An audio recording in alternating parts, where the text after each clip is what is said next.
Hello, mayam boy Amazing Bible Prophecy Minister na taram noksari ngasidi aigi subscriber amana koina rapture da sithanando bo mising ado kanbiba phangadra phangloidra haibati arangku bam phangadra phangoidra hairiba sigi maramda sermon sembiro hai hairiba sigi matangda ina sermon pudana laksari ahan badai ko ishoda pathana chausi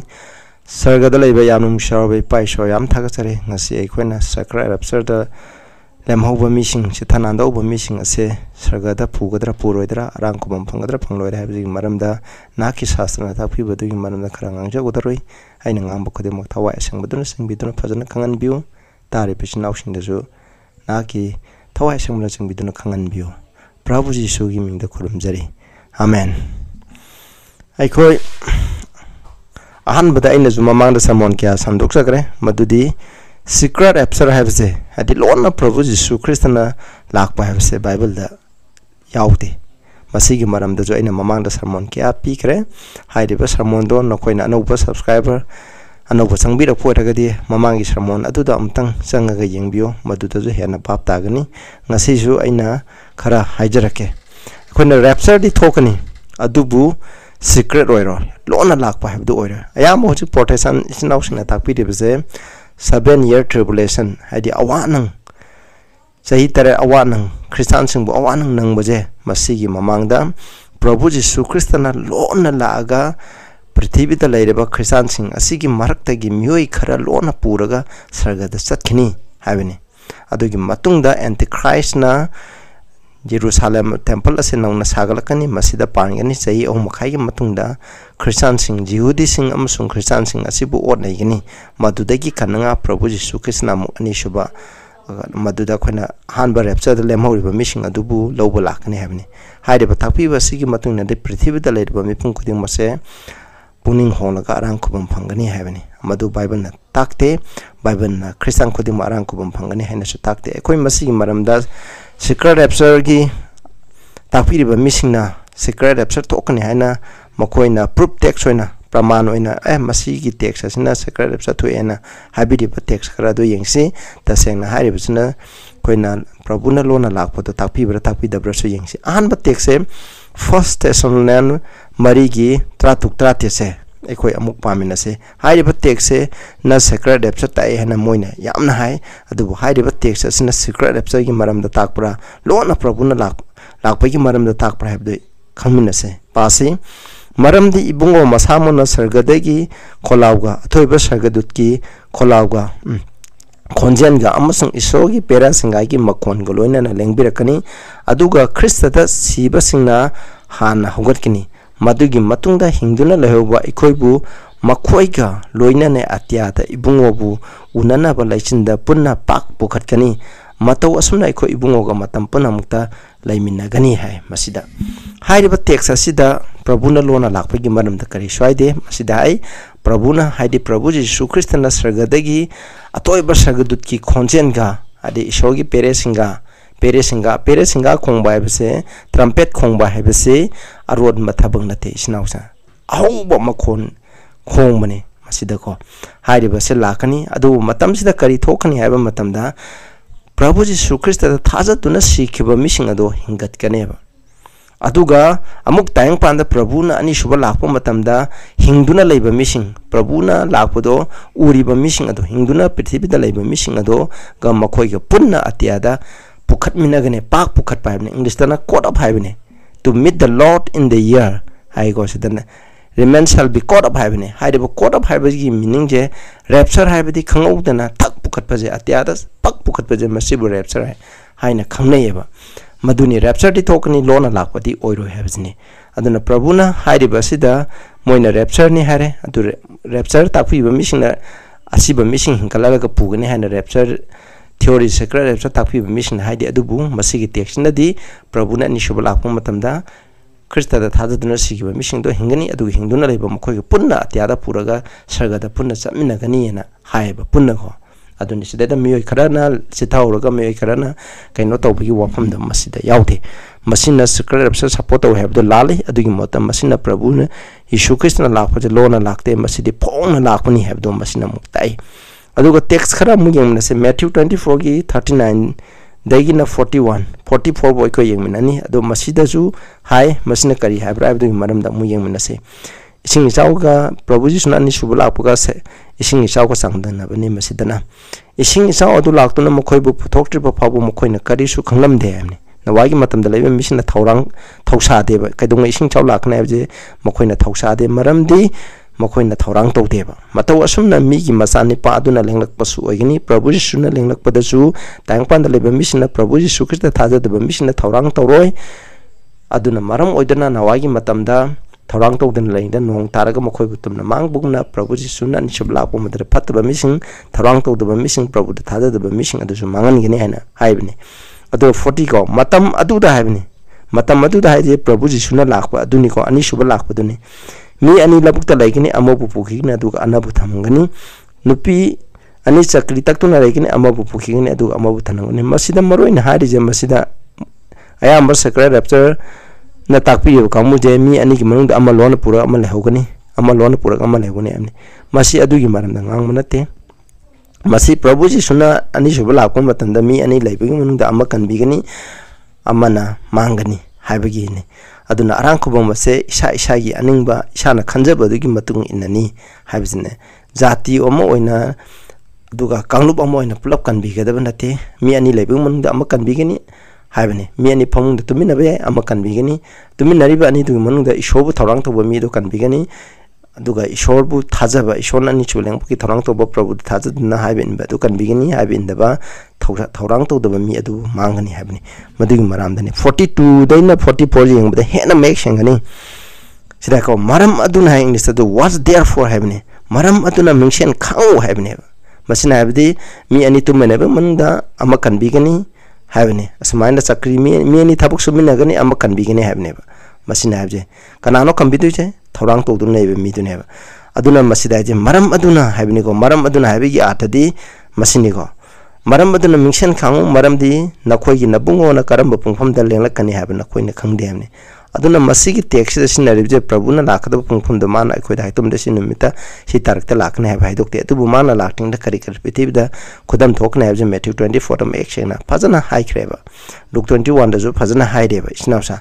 अदुना मसिना हाइदिजे माना लाप पुंगफम दो खंगदे अदुना इखोइ मतम खुदिंग the थौरांग तौदुना लेयु हाइबने पुंगफम दो खंगम तारदि गावबु याबा गावरगा हयेंग लाकने आदि ngasi पुंगिंग होलगा थौरांग तौगे हाइना खनबा मिसु लेगिनेबा मदुगुंबदो ओइरोइबा मतम खुदिंग देखोना मिंसें खांगदबने अदुबु मसि खंगु मदुरि जुंबु अदुना हुरान बना लाकदबा अहिंगी मतम मदु खंगलम लबदि मांगना मिंसें खांगदुना लेरंगनी अदुगा मांगना मयम मदु थुगाइदुना चंगलम लोइदबनि हाइबने आइगी इमुंग द हुरा मना लाकपजे अहिंग नो यादा तुमिना मीना मिचिक मिरा खो लेत्रब मतमदा लांगने अदुबु अखोइना मिंसेन खांगागा इमुंग द हुरा मला लाकनाइना मिंसेन खांगा लैतारदि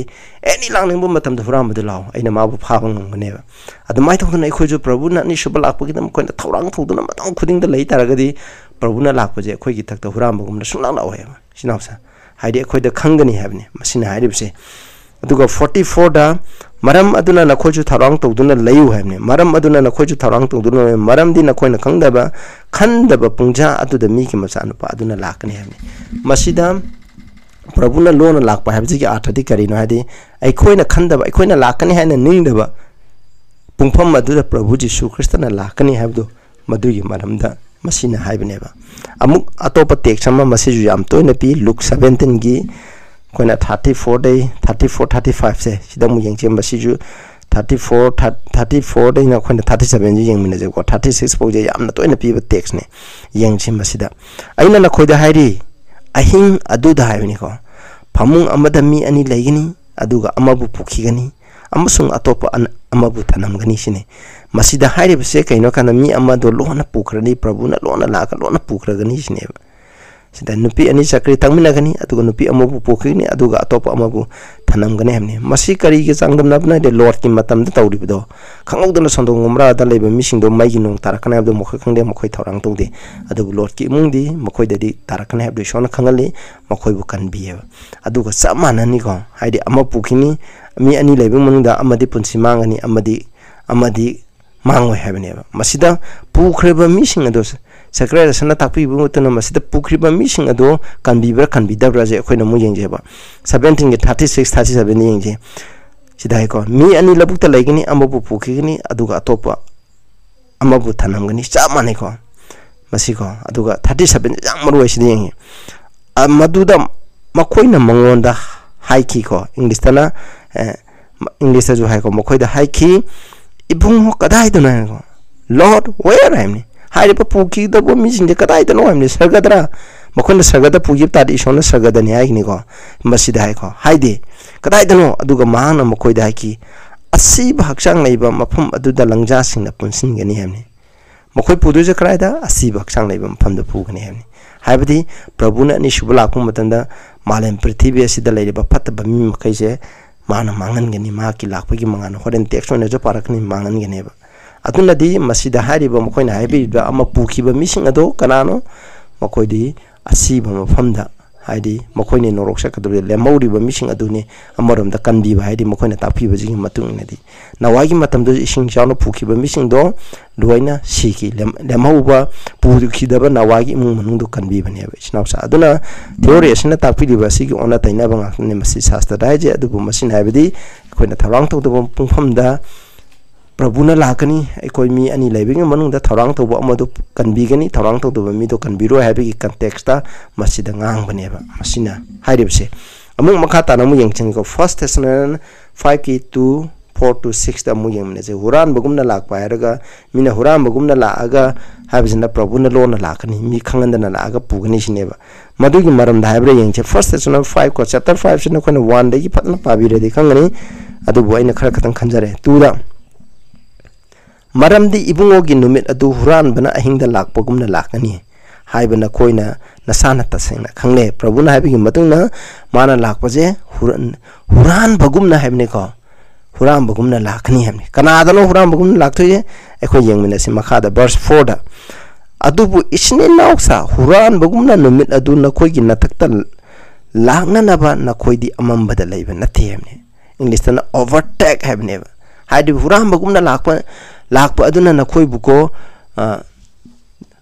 nakhoi bu namthak toba adu nakhoi bu mangan ba haibdu oiginu haibne ba masinda overtake haibni ko English da Manipur da jo asna lakpa gumna huran bagumna hinda sorry huran bagumna numit adu nakhoi gi nathakta lak na ba nakhoi di amamba da leiba nate haibne ba haibdi ekoi christian oi ba koi dadi prabhuna lakpa je huran bagumna la oi kanada thorang thu da missing da lakne hamne yeng ko na khoi pum namak mangan gi amasung nung thing gi masa singni ai khoi ahing gi su amamba gi su nathi hamne mangan gi oiba masa sing ai khoi oirabne na prabhu na ai khoi da lakpu je huram bagum na lawai kanada no huram bagum na laktu je thorang thu da missing da lakne ising isau je kana gi mafam da ising isau na lakpu je huram bagum na lakhi na wa ki opau ising isau lakani haina nawana piriba apho pau do thaja da missing aduda singni chaw suna la oi na thaja da missing do kangu da na ga mangan ai khoi jo prabhu ji suna ni shuba suna la oi prabhu da thaja da missing adugi mathakta phatta ba missing tangpan sa adu na thaktu na ngau du na lai ba thorang to da missing adugi mathakta kangu da na prabhu na la pa sina ma khoi bu mangan ta ni ni habi do masigi text asina mu piri bne ba aduga Revelation 16 gi 15 da mu kari habra khoi yeng na se yengu aina huran bagum na lai mingchen khangduna mahaki ason ba phi senajaba mi adu yai phabani natrabdi mahak phi thongdana satkani amusung mi singna mahaki ikai ba adu ugani hamne masada de behold I come as a thief blessed is he that washeth and keepeth his garment hamne masida ai huram bagumna la I hamne aduna mingchen khangi ba mi singdo yai phabani kari yai phariba mana huram bagumna lakpa matanda mission khangi ba mi adu dadi mangon do huram bagumna lakpa oiro ro ma de thorang thoremni na aseng ba prabhuna haiba mi sing adu di prabhuna lakpa je thorana ngai ribni maram di mkhoi prabhu loina na sagada tat kya na ngai ribni masida aduna ekoi gi ason ba pi sena jaba haibdi keepeth his garment haibdi lamcha saja to motna sa aduna thakuna tang pan bi go pap ta tawduna laitaba adugi mota pap tawduna mission khangduna puning hongduna ishona haibsing induna bible paduna naina duna mingonda apo option doktuna laidiba missing aduda adugumba missing ado yai phabo oigne maramdi mokhone mission khangeba khwaidigi mission khang aphaba je bible paraga mingonda ishori apo option dolibe missing je mission khang ba missing ni hairiba mission asida prabhuna lakpa je huram bagumna la oi tharang tawduna leiba mission da huram bagumna lakni habne adu da de yengsi go phare ekhoina prabhuna lakpa je huran bagumna lae hana haira jeba adu tari lona pubigini huran bagumna lakpa je kari thokne abje khona second Peter 3 ki 10 12 ta mu yemna se ibungo ki numit adu huran bana ahing da lakpa gumna lakani numit adu da atia nong modon yamna nin khongbaga loina na mangkhigani akan ba maisana posing to mangani malem amasung madugi manungda laiba pot khuding mang maina sakthokani hai ko hadi sida hare phare prabhuna lona lakni hare aduri prabhuna lona lakpa asida kaidogune heba atia nong modon hadi akhona prithvi na laiba atmosphere gi saruk asibuni khona atia nong modon hai sarga je ahum thona khaidui adu haidiba atia atmosphere gi saruk se masi gi saruk se prabhuna lakpa matamda nin khomog loina mangne akan ba maisana posing to mangine hamni lona lakpa numisida akan ba maisana prithvi je to mangane hamne Sinausa madudi maisana huram bugumna lakpa da habini adudi maisana tuman ba habje jot kumna prithvi je mahi langan ba habje bu masibu lona lakpa oigidra be sinausa nakoi khanbiro masi oi thokta bane ba adu mahi lang je kana da oigine di tharang toduna laiba norok chakada mishing adu dane ba yengje adu ga taing joda ishogi numit yangna lakpa adu khawang na ngai duna layu numit adu gi maramna maina atia no modon sakani amsung tumgani aduga akan ba maisana posing tumangani hamni atia no modon chaiba prithvi je maisana tumangadro numit achibu lona lakpa ogidro masi sumaina lakani nakpa matan ani shubha lakpa matan prithvi je ud on gani hamni prithvi je mahilangan gani maisana sakthek kani hamni sinausa masi la lona lakpa nate masi akhona khangdaba akhona thausadaba pungpham maduda phattaba mishing aduda lakani makhoida khutakta mangba do mangtakpa do lakani na hairibni masi gi tection mansu secret research prabhuna lona lakpa do lali habje masina janam takshirabane amung yangse ko prabhuna ni shubha lakpa matamda akhona kari thokni habje amung second sunana 1 gi 7 to 9 da mu yangjeba amuk kari yagine aduga ibungo jishu bo sagadagi mahaki matik laiba sagadu singaloina na phongdok piba matan prabhuna ni shubha lakpa je maki sagadu khudama ko loina na lakani hamni masidada awaba nangleba na khoida ikhoi galoina na pathaba pibi ba hamni hadi prabhu Yeshu Christa gi marang gudama ishorgo pau sandokpa ki damang Christian singbu on naidi base Christian ori ba khoida short haja da bisin on naidi base prabhuna ni shubha lakpa matam dadi pathaba oiraneba maramdi aikhoi sargada puragani aduga Yeshu na maigi mairi marakta lenglaktuna habni maigi mairi marakta lenglaktuna ishor khangdaba sing amasung ibungo Yeshu Christa gi apaw paw indaba sing gi matakta laman khumba sema ki mengda dharma semane habni haidi prabhuna ni shubhalang pom matana maki mairi gumna maki mangana prithvi da laidiba phattaba mishing ase saktheklaga mangangani habni masina tagle base ko sinausing makhoi gi serakti ibungo gi mangdagi amsuma ki pangan gi mate mangandagi lombana dana mang takpa oigini prabhu Yesuna ni shubha lakpa matanda prithvi da hingliba phattaba mi makhaise short hajadaba prabhu Yeshu Christa hajadaba mi makhaise tumna mangani mangana lakani haibani sinausa aduna prabhu na Yeshu Christa na ani shubha sakrapsa lona lakpa gi maramda laite khoina hojik ngairepse ani shubha duni lona lakpa nate hariba ani shubha sida ikhoje yaroba hingni nasarga chapa yaroba natraga thajaduna sikhiba tumduna lairiba Christian sing ase makhoju hinkalaga ikhoje punna amuktangda khoi punna sargada chaminaganeba me kharana hana puraga kharana lemauba haibado laiwayaba sinausa masina taklipse aduga mokhoi yengji ko 1 Corinthians 15 gi 51 dena 53 da mu yengje yengu aina nakhoida athopa wa hairi akhoi punna moktumloi hamni Christian oi bai khoina siri bse akhoi tummaga sangdamne tumloi adubu akhoi punna onthokpi gani hamni akhoi laidiba mije akhoi hakchang gi onthokpi gani hamni kamai onthokpra jengje ngai haktang da hamni mikup amada akon ba peresinga khongba matam marandi peresinga in the twinkling of an eye English study ko sidai ko in the twinkling of an eye mina tak khapdo haibda mina khatang tak khapje mi khatpaje tubne ba kangaudan ne ko ekhoje onthokpi gani hamni peresinga khongani asiba singbu mangba yadaba oina hinganan gani hade prabhu da lairi prabhu da thajana sigi ba mi singe hingalama matana makhoi hakchang do sibanai da bakchang kudak to onthokane ba masini ko khoi bong doppi gani maramdi mangba yaba asina mangba yadaba set patai haidi khoi gi sibanai bakchang asina sibanai da ba hakchang do onthokpi rane ba siba yaba asina siba yadaba set patai hamni prabhu na ani shubha lakpa matam lai khoi je kudak ta khoi gi hakchang sibanai da ba ꯑꯩꯈꯣꯏꯒꯤ ꯁꯤꯕ ꯅꯥꯏꯕ ꯍꯛꯆꯥꯡꯒꯤ ꯁꯤꯕ ꯅꯥꯏꯗꯕ ꯍꯛꯆꯥꯡ ꯑꯣꯟꯊꯣꯛꯄꯤꯒꯅꯤ ꯇꯨꯝꯗꯨꯅ ꯂꯩꯕ ꯃꯤꯁꯤꯡꯗꯨ ꯍꯦꯟꯀꯠꯂꯝꯒꯅꯤ ꯇꯥꯏꯕꯪꯄꯥꯟꯗ ꯂꯩꯔꯤꯕ ꯃꯤꯁꯤꯡꯗꯨ ꯃꯍꯥꯛꯀꯤ ꯃꯉꯥꯜꯅ ꯆꯥꯛꯊꯦꯛꯇꯅꯕ ꯏꯁꯣꯔꯗꯤ ꯀꯟꯖꯨꯃꯤꯡ ꯐꯥꯌꯔ ꯍꯥꯏꯕꯅꯤꯀꯣ ꯑꯩꯈꯣꯏꯗꯤ ꯄ꯭ꯔꯚꯨ ꯖꯤꯁꯨ ꯏꯁꯣꯔꯒꯤ ꯃꯃꯥꯡꯗ ꯄꯥꯞ ꯑꯝꯇ ꯂꯩꯕ ꯌꯥꯔꯣꯏ ꯄꯥꯞꯁꯦ ꯏꯁꯣꯔꯅ ꯆꯥꯛꯊꯦꯛꯄꯅꯦꯕ ꯑꯗꯨꯅ ꯑꯩꯈꯣꯏꯁꯦ ꯆꯥꯛꯊꯦꯛꯇꯅꯤꯡꯉꯥꯏ ꯁꯤꯗ꯭ꯔꯤꯉꯥꯏ ꯏꯁꯣꯔꯅ ꯈꯨꯗꯛꯇ ꯑꯩꯈꯣꯏ ꯁꯤꯕ ꯅꯥꯏꯗꯕ ꯍꯛꯆꯥꯡꯁꯦ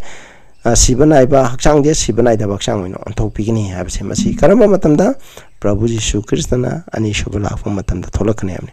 ꯑꯗꯨꯒ ꯔꯦꯚꯦꯂꯦꯁꯟ 1:7ꯗ ꯑꯃꯨꯛꯁꯨ ꯅꯥꯏ ꯌꯦꯡꯉꯨ ꯃꯍꯥꯛꯅ ꯂꯩꯆꯤꯟꯒ ꯂꯣꯏꯅꯅ ꯂꯪꯂꯛꯀꯅꯤ ꯅꯨꯃꯤꯠ ꯈꯨꯗꯤꯡꯅ ꯃꯍꯥꯛꯄꯨ ꯎꯒꯅꯤ ꯑꯃꯁꯨꯡ ꯃꯍꯥꯛꯄꯨ ꯇꯥꯅ ꯊꯤꯡꯈꯤꯕꯁꯤꯡ ꯐꯥꯎꯕꯅꯁꯨ ꯃꯍꯥꯛꯄꯨ ꯎꯒꯅꯤ ꯑꯗꯨꯒ ꯃꯍꯥꯛꯀꯤ ꯃꯔꯝꯅ ꯃꯥꯂꯦꯝꯒꯤ ꯖꯥꯇꯤ ꯄꯨꯝꯅꯃꯛꯅ ꯇꯪꯊꯥꯅ ꯑꯣꯏꯒꯅꯤ ꯍꯣꯏ ꯃꯗꯨꯃ ꯑꯣꯏꯒꯅꯤ ꯑꯃꯦꯟ ꯍꯥꯏꯕꯅꯤ ꯍꯥꯏꯕꯗꯤ ꯄ꯭ꯔꯚꯨꯅ ꯑꯅꯤꯁꯨꯕ ꯂꯥꯛꯄ ꯃꯇꯝꯗ ꯃꯤꯠ ꯈꯨꯗꯤꯡꯃꯛꯅ ꯍꯥꯏꯕꯅꯤ ꯇꯥꯏꯕꯪꯄꯥꯟꯗ ꯂꯩꯔꯤꯕ ꯖꯤꯕ ꯄꯥꯟꯕ ꯃꯤꯠ ꯄꯥꯜꯂꯤꯕ ꯖꯤꯕ ꯈꯨꯗꯤꯡꯃꯛꯅ ꯎꯒꯅꯤ ꯇꯥꯏꯕꯪ ꯃꯤꯑꯣꯏꯕ ꯈꯨꯗꯤꯡꯅꯁꯨ ꯄ꯭ꯔꯚꯨ ꯖꯤꯁꯨ ꯈ꯭ꯔꯤꯁꯇꯅ ꯑꯅꯤꯁꯨꯕ ꯂꯥꯛꯄꯁꯦ ꯎꯒꯅꯤ ꯍꯥꯏꯕꯅꯦꯕ ꯍꯥꯏꯗꯤ ꯁꯤꯈ꯭ꯔꯕ ꯃꯤꯁꯤꯡ ꯑꯩꯈꯣꯏꯅ ꯍꯣꯏ ꯁꯤꯈ꯭ꯔꯕ ꯃꯤꯁꯤꯡꯁꯨ ꯄ꯭ꯔꯚꯨꯅ ꯍꯤꯡꯀꯠꯍꯜꯂꯒ ꯎꯒꯅꯤ ꯑꯗꯨꯒ ꯇꯥꯏꯕꯪꯄꯥꯟꯗ ꯍꯤꯡꯗꯨꯅ ꯂꯩꯕ ꯃꯤꯁꯤꯡꯅꯁꯨ ꯎꯒꯅꯦꯕ ꯏꯆꯤꯟ ꯏꯅꯥꯎꯁꯥ ꯃꯁꯦ ꯃꯤꯠ ꯈꯨꯗꯤꯡꯅ ꯎꯒꯅꯤ ꯍꯥꯏꯔꯤꯕꯅꯦꯕ ꯑꯗꯨꯗꯤ ꯉꯁꯥꯏ ꯂꯣꯟꯅ ꯂꯥꯛꯄ ꯑꯗꯨꯒꯨꯝꯅ ꯑꯣꯏꯔꯣꯏꯕꯁꯦ इसी नौसा मसीना तालिबदी सिक्रेट रेप्चर लेते हैं बिसे सिनी अदुगा मैथ्यू 25 के 31 दसु हाय मी के मचाने पादुना असेंबु सगदु पुना मकलोइना ना मसागी मतिक मंगानगा लाकपदा महांगना मतिक मंगागी फमांद फंगने हने मसीदजु प्रभु जिसुना नि सुबलाकु सगदु कुदे मकलोइना ना लाकने हन हाय मान हायदि अइना नखोइबु लोन लागा मा मथंद लोन लागा मी खरा पुगने हन हायदे प्रभु न होसि लाइबजे मिपुंग खुदिमकसे लौबने अखोय प्रभुद थाजदुना लैबा थाजखरब मिपुंग खुदिमक अमसुं सीदुना थाजदुना सिखरब मिपुंग खुदिमकसे लौबने प्रभु जिसुना अनि शुभ लाखदरसे अदुगा रेवलेशन 20 की 4 दा खोय यंजिको कनावमिना हंगबीबा खोना रेप्चर दा याहुदब लेमहौबा मिसिंग दो कनबिगदर कनबिरोइदरा हायजे स्नाउसा आहान बा हिंगतपदा यावरिबा मिसिंग दो याइफबनी हाय मसिदा अखोय पामिनसिको अखोय पामिनसि रेवलेशन 20 की 4 हाइरेब रेवलेशन 20 से मिलेनियम सही लिसिंग अमगी मनुंग दा करी थोकने हबदुगी मरमदनी अदुबु अई मसिदा वर्स खरा खतंग पाजके मदुदे यंगसे वर्स 4 दा अइना फंबान सिंग उरे अदुगा फंबान सिंग दा फमलिबा सिंग अदुदा वायनबगी मतिक पिरे फंबान दा फमलिबा सिंग कनानो सरगदा पुखरबा मिसिंग अदुनी प्रभु यीशुना अनिशिबा लाकदा पुरिबा मिसिंग अदुनेबा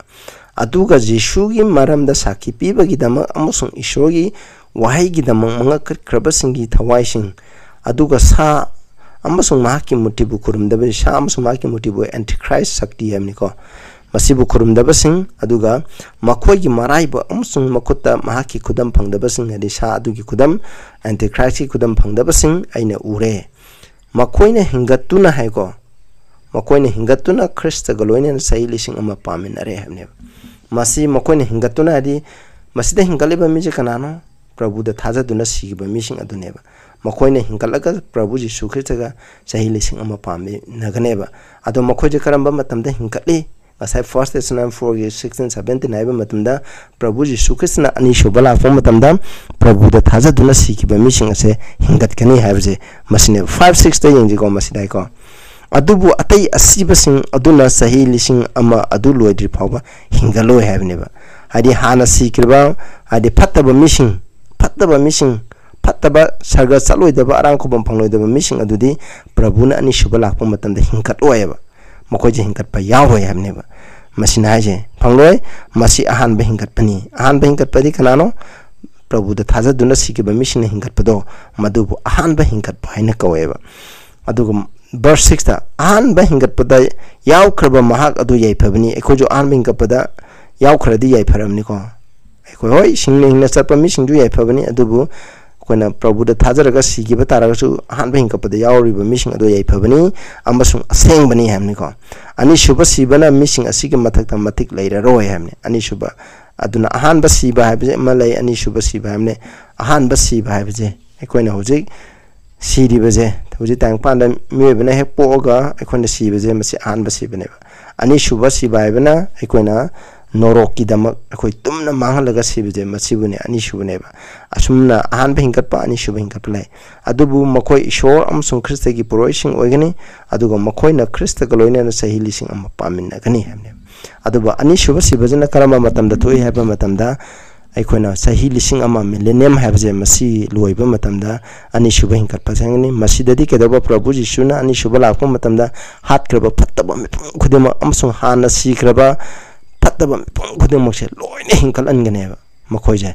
ꯑꯗꯨꯒ ꯀꯔꯤꯒꯤꯗꯃꯛ ꯍꯤꯡꯀꯠꯂꯤꯅꯣ ꯃꯈꯣꯏꯁꯦ ꯗꯟꯗꯤ ꯄꯤꯅꯉꯥꯏꯒꯤꯗꯃꯛꯅꯤ ꯆꯍꯤ ꯂꯤꯁꯤꯡ ꯑꯃꯒꯤ ꯃꯅꯨꯡꯗ ꯃꯈꯣꯏꯅ ꯐꯪꯒꯗꯕ ꯗꯟꯗꯤꯗꯣ ꯑꯗꯨꯒꯤ ꯋꯥꯌꯦꯜ ꯆꯠꯊꯒꯅꯦꯕ ꯑꯗꯨꯒꯤ ꯃꯇꯨꯡꯗ ꯑꯩꯈꯣꯏꯅ ꯃꯁꯤꯒꯤ ꯆꯦꯞꯇꯔ ꯀꯣ ꯔꯦꯚꯦꯂꯦꯁꯟ 20 ꯑꯔꯣꯏꯕ ꯆꯦꯞꯇꯔꯁꯤꯡꯗ ꯁꯤꯕꯗꯤ ꯃꯇꯝꯗꯤ ꯃꯈꯣꯏꯁꯦ ꯁꯃꯨꯗ꯭ꯔꯒꯤ ꯂꯩꯉꯣꯏꯒꯨꯝꯅ ꯃꯁꯤꯡ ꯌꯥꯝꯒꯅꯤ ꯍꯥꯏꯕꯅꯤ ꯃꯈꯣꯏꯅ ꯍꯤꯡꯒꯠꯄꯁꯦ ꯑꯗꯣ ꯍꯥꯏꯔꯤꯕ ꯃꯤꯁꯤꯡꯅ ꯏꯁꯣꯔꯒꯤ ꯁꯔꯗ ꯀꯣꯏꯁꯟꯒꯅꯤ ꯑꯗꯨꯒ ꯃꯈꯣꯏꯕꯨ ꯃꯥꯡꯍꯟꯅꯤꯡꯉꯥꯏ ꯑꯣꯏꯅꯅꯤ ꯃꯗꯨꯗ ꯏꯁꯣꯔꯒꯤ ꯁꯤꯡꯍꯥꯁꯟꯗꯒꯤ ꯃꯩ ꯍꯧꯔꯒ ꯂꯥꯛꯑꯒ ꯃꯈꯣꯏꯕꯨ ꯆꯥꯛꯊꯦꯛꯑꯒ ꯃꯈꯣꯏ ꯇꯨꯝꯅꯒꯅꯤ ꯃꯁꯤꯕꯨ ꯅꯣꯔꯣꯛ ꯍꯥꯏꯅ ꯈꯪꯅꯩꯌꯦꯕ ꯄ꯭ꯔꯤꯊꯤꯕꯤ ꯑꯁꯤꯗ ꯅꯣꯔꯣꯛ ꯑꯣꯏꯒꯗꯕꯅꯤ ꯑꯇꯣꯞꯄ ꯃꯐꯝ ꯑꯃ ꯂꯩꯇꯦꯕ ꯏꯁꯅꯥꯎꯁꯥ ꯑꯗꯨꯅ ꯁꯤꯗ ꯍꯥꯏꯔꯤꯕꯗꯤ ꯑꯩꯈꯣꯏꯅ ꯄ꯭ꯔꯚꯨꯅ ꯑꯅꯤꯁꯨꯕ ꯂꯦꯡꯉꯛꯄ ꯑꯁꯤꯗ ꯌꯥꯎꯔꯤꯕ ꯃꯤꯁꯤꯡ ꯁꯤꯔꯁꯨ ꯑꯩꯈꯣꯏꯅ ꯄ꯭ꯔꯚꯨꯗ ꯊꯥꯖꯔ ꯁꯤꯕꯁꯤꯡ ꯍꯤꯡꯀꯠꯂꯒ ꯑꯃꯁꯨꯡ ꯍꯤꯡꯗꯨꯅ ꯂꯩꯕ ꯃꯤꯁꯤꯡꯁꯨ ꯑꯩꯈꯣꯏꯅ ꯄ꯭ꯔꯚꯨ ꯄꯨꯂꯞ ꯑꯩꯈꯣꯏꯁꯦ ꯁꯤꯕ ꯅꯥꯏꯕ ꯍꯛꯆꯥꯡꯁꯤꯅ ꯁꯤꯕ ꯅꯥꯏꯗꯕ ꯍꯛꯆꯥꯡꯁꯦ ꯑꯣꯟꯊꯣꯛꯂꯒ ꯄꯨꯟꯅ ꯄꯨꯔꯒ ꯆꯠꯃꯤꯟꯅꯕꯁꯦ ꯃꯁꯤꯗ ꯌꯥꯎꯔꯤꯕ ꯃꯤꯁꯤꯡ ꯑꯗꯣ ꯌꯥꯏꯐꯔꯦ ꯑꯔꯥꯡ ꯈꯨꯕꯝ ꯐꯪꯉꯦ ꯑꯗꯨꯅ ꯃꯁꯤꯗ ꯌꯥꯎꯍꯧꯗꯕ ꯃꯤꯁꯤꯡ ꯑꯗꯣ ꯅꯣꯔꯣꯛꯇ ꯆꯠꯂꯕꯅꯤ ꯁꯤꯅꯥꯎꯁꯥ ꯑꯩꯅ ꯍꯥꯏꯖꯅꯤꯡꯕꯗꯤ ꯄ꯭ꯔꯚꯨꯅ ꯂꯣꯟ ꯂꯥꯛꯄ ꯂꯩꯔꯣꯏ ꯍꯧꯖꯤꯛ ꯂꯥꯛꯏꯁꯦ ꯑꯩꯈꯣꯏꯕꯨ ꯂꯧꯕ ꯂꯥꯛꯀꯗꯕꯅꯤ